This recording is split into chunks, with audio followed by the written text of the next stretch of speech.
असलामुअलैकुम crime update में लियाकत तुसीं वेख रहे हो मेरा YouTube channel. Lahore Gulberg Ghalib market दे विच एक बड़ा अफसोसनाक वाक़या होया है कि पीटीआई के साबका टिकट होल्डर चौधरी ताहिर जिहड़े इत्थे अपना चैकअप कराण आए हैं एक होम्योपैथिक क्लिनिक ते उत्थे मोटरसाइकिल ते दो नामालूम अफराद आए ने। उन्होंने मोटरसाइकिल खड़ी करके ते डायरैक्ट डॉक्टर रियाज साहब के कमरे च गए ने जिथे ये मौजूद हैं चौधरी ताहिर।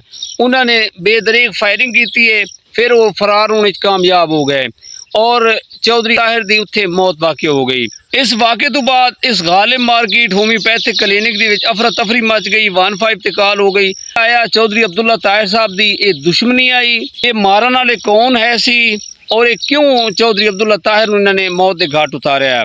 बाद पुलिस ने की कार्रवाई की, ओवरऑल मुकम्मल तफसील के नाल डिस्कस करांगे। साडे चैनल सबसक्राइब करो, बैल आइकन बटन प्रेस करो, कमेंट दे विच इज़हार ख्याल लाजमी करना। चौधरी अब्दुल्ला ताहिर बेसिकली उकाड़ा गाँव के रहने वाले है सन जिहड़े पीटीआई के साबका टिकट होल्डर रह चुके ने। उन्होंने इत्थे रिहायश रखी हुई सी। उन्होंने रेत और बजरी सीमेंट का बहुत बड़ा कारोबार आ और उन्होंने बहुत बड़ा बिजनेस है सी लाहौर दे विच के बल्कि पूरे पंजाब दे विच। वो कंट्रैक्टर है सन, पिछे कोई जमींदारा ही उन्होंने है सी। चौधरी अब्दुल्ला ताहिर साहब ने 3 शादियां की ने और हर बीवी को अलग अलग उन्होंने कोठी लैके दी हुई सी, उन्होंने रिहायश रखी हुई सी। वो मामूल के मुताबिक रूटीन के मुताबिक गुलबर्ग गालिब मार्केट के होम्योपैथिक क्लिनिक आ डॉक्टर रियाज साहब का पिछे कारोबारी हवाले के नाल इन्हां दी दुश्मनी है सी अपने उकाड़े दे विच। जी दोस्तों, चौधरी अब्दुल्ला ताहिर की जिंदगी के हालात, इन्हां दी जिहड़ी फैमिली है या इन्हां दे रिश्तेदार है ये अराई बिरादरी के नाल ताल्लुक रखते हैं और इन्हां दा 2015 दे विच ना एक हाजी खालिद उर्फ गोगा बल्ले मार ये उकाड़ा मंडी दे विच जनाब उन्हें नमाज पढ़ी है। नमाज पढ़ के जदों निकलिया है तो उन्होंने कतल कर दिता गया है। ये चौधरी अब्दुल्ला ताहिर साहब की फैमिली का पहला कतल है सी। दूसरा जिहड़ा कतल होया सी वो 2020 दे विच एक चेयरमैन है सी UC 29 मुस्लिम लीग नून के चेयरमैन हैं डॉक्टर अशरफ साहब। उन्होंने दिन दिहाड़े बस स्टैंड के उन्होंने दफ्तर दे विच उन्होंने उत्थे नाल ही दफ्तर है सी, उन्होंने मौत के घाट उतार दिता गया सी। अच्छा, इन्हां दे उत्ते भी एक हमला हो चुका है जिहड़ा 2025 दे विच चौधरी ताहिर साहब उकाड़ा दे विच अपने डेरे ते मौजूद हैं। रात में इन्होंने अंदरों कुंडी लाई हुई आई गेट दी ते जिहड़े इन्हां दे मुखालिफ पार्टी है वो दीवारां फलांग के आए ने। इन्हां दी जिहड़ी मुखालिफ पार्टी है सी ना जिन्हां दे नाल इन्हां दा टाकरा चल रहा सी, एक राणा अमजद है सी ते एक राणा रसैद है सी, वो आए ने दीवारां फलांग के ते उस टाइम ये चौधरी अब्दुल्ला ताहिर डेरे ते मौजूद आ। उन्होंने अंधाधुंध फायरिंग की जिहदे विच अब्दुल्ला ताहिर का एक गार्ड जिहड़ा हसन नामी बंदा जिहड़ा सी ओहदी मौके ते मौत वाक़ हो गई सी। उन्होंने भी डिफेंड किया, उन्होंने भी जवाबी कार्रवाई की ते उन्होंने इन्हां दे 2 बंदे जिहड़े उस टाइम दीवारां फलां के गए सी, उन्हां दे विच 2 बंदे जिहड़े ने उन्हां नूं मौत दे घाट इन्हां उतार दिता सी। बाद दे विच इन्हां दे उत्ते FIR वगैरह हो गई सी। अगस्त 2025 दे विच चौधरी अब्दुल्ला ताहिर ते ये पहला हमला होया सी कातराना, जिहदे विच वो बाल बच गए सी। बाद दे विच उन्हें रिहायश लाहौर रख लई गुलबर्ग दे विच और 29 तारीख को 11 बजे रूटीन के मुताबिक गुलबर्ग गालिब मार्केट के एक होम्योपैथिक क्लिनिक है। अच्छा, उस क्लिनिक के आए ने, इन्हों के कोई गार्ड वगैरह नहीं सी। रूटीन के मुताबिक अपने होम्योपैथिक क्लिनिक डॉक्टर रियाज साहब के क्लिनिक से आए ने। उत्थे डॉक्टर रियाज साहब के कमरे के विच मौजूद आए, इन्हों का वो चैकअप कर रहे हैं तो मोटरसाइकिल सवार आए ने 2 बंदे। CCTV कैमरे के भी देखे जा सकता है कि वो आए ने डायरैक्ट जिस तरह उन्होंने पता है कि यही डॉक्टर रियाज साहब का कमरा है। वो आए ने जनाब, उन्हें देखा तो एक दूसरे को कहता है कि यही चौधरी अब्दुल्ला ही, यही चौधरी अब्दुल्ला ताहिर ही। उन्होंने जनाब उत्थे उन्होंने उत्ते अंधाधुंध फायरिंग की बिल्कुल नाल ही ऐसी स्टेट कोई उन्होंने कोई जवाबी कार्रवाई नहीं हुई। वो जनाब मार के चले गए ने और नाल ही बैठे सी डॉक्टर रियाज साहब, उन्होंने एक बाजू ते फायर लगे है।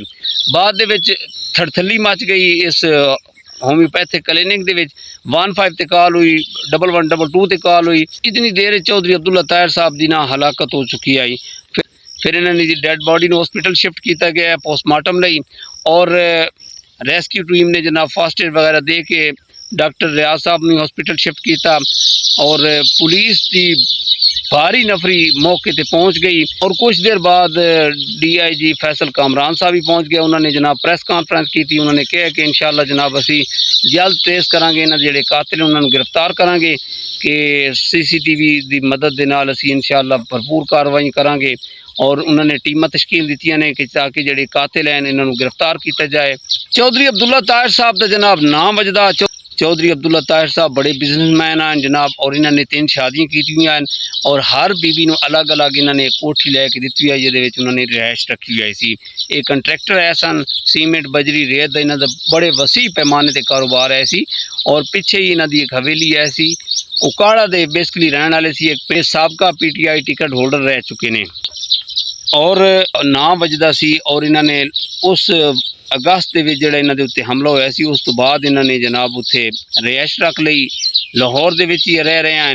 तो हुण देखने कि इन्हां दी कोई पुरानी दुश्मनी है, इन्हों टारगेट किया गया है, इन्हां दे कोई पुरानी दुश्मनी है या पुलिस देख रही है, हर एंगल तो चेक कर रही है कि देखे गए है कि इन्हां दे जिहड़े 2 अजीज पहले 2015-2020 दे विच जिहड़े 2 बंदे अराई बिरादरी, इन्हां दी बिरादरी दे जिहड़े 2 बंदे सी उन्हां दा मर्डर होया। उस तो बाद तीसरे बंदे ने जिन्हां दा जनाब मर्डर होया गुलबर्ग गालिब मार्केट दे विच। बाद दे विच FIR जिहड़ी कट्टी गई है वो इन्हां दी वालदा दी मुदैयत दे विच कट्टी गई है। देखने कि इन्हां दे जिहड़े कातिल हैं उन्हां नूं पुलिस ट्रेस करदी है, इन्हां दा केस CCD दे हवाले होना चाहिए है। और इन्हां दे इस वाक़े तो बाद इन्हां दे जिहड़े मदाह हैं, इन्हां दे जिहड़े वोटर आए जनाब, उन्होंने आके उत्थे काफ़ी गम गुस्से का इजहार किया और उन्होंने गुजारिश की है कि इसका जिहड़ा केस है चौधरी अब्दुल्ला ताहिर का CCD के हवाले किया जाए और इन्होंने जिहड़े कातिल हैं उन्होंने इबरत का निशाना बनाया जाए। और DIG फैसल कामरान साहब ने जी प्रेस कॉन्फ्रेंस की है, उन्होंने वाजह किया है कि इंशाअल्लाह जनाब इन्होंने जिहड़े कातिल हैं उन्होंने असी जल्द ट्रेस करांगे, गिरफ्तार करके कैफे किरदार तक पहुँचावांगे। एक बहुत बड़ा अफसोसनाक वाक़या है जिहड़ा गुलबर्ग गालिब मार्केट दे विच वाक़या होया है, इहदी जितनी मजम्मत की जाए कम है। बहुत अच्छा बंदा इन्हां दे जिहड़े अजीज़ व अकारब हैं या इन्हां दे जिहड़े वोटर हैं उन्होंने इंटरव्यू वगैरह दस रहे हैं कि बहुत अच्छे बंदे हैं, हर गरीब दे नाल इन्हां दा अच्छा रिलेशन आ, मदद करते हैं और एक अच्छी शाहाना जिंदगी गुजार रहे हैं। जराइम जिहड़े ने वो फिर एक दफ़ा जनाब बड़ी तेज़ी दे नाल फैल रहे हैं और टारगेट किलिंग वाला जिहड़ा ये काम है ना, ये ज़्यादा जिहड़ा हो रहा है।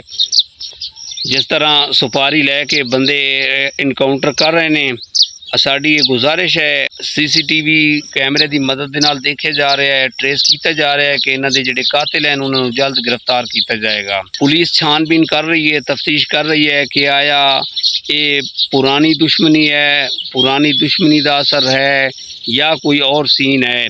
पुलिस हर एंगल से चेक कर रही है, फोरेंसिक टीमां ने जाए बकूआ का जायज़ा लिता और शवायद इकट्ठे करने का जनाब उन्होंने ओवरऑल टीमां जी तश्कील दी। फोरेंसिक टीम और सारिया टीमां जी ने वर्क कर रही ने ताकि जिहड़े इन्हां दे चौधरी अब्दुल्ला ताहिर साहब के कातिल हैं उन्होंने गिरफ्तार किया जाए। इस पैगाम के नाल सानू इजाजत दो, अपना ढेर सारा ख्याल रखना। मुलाकात होएगी अगले व्लॉग के अंदर। खुदा हाफिज़।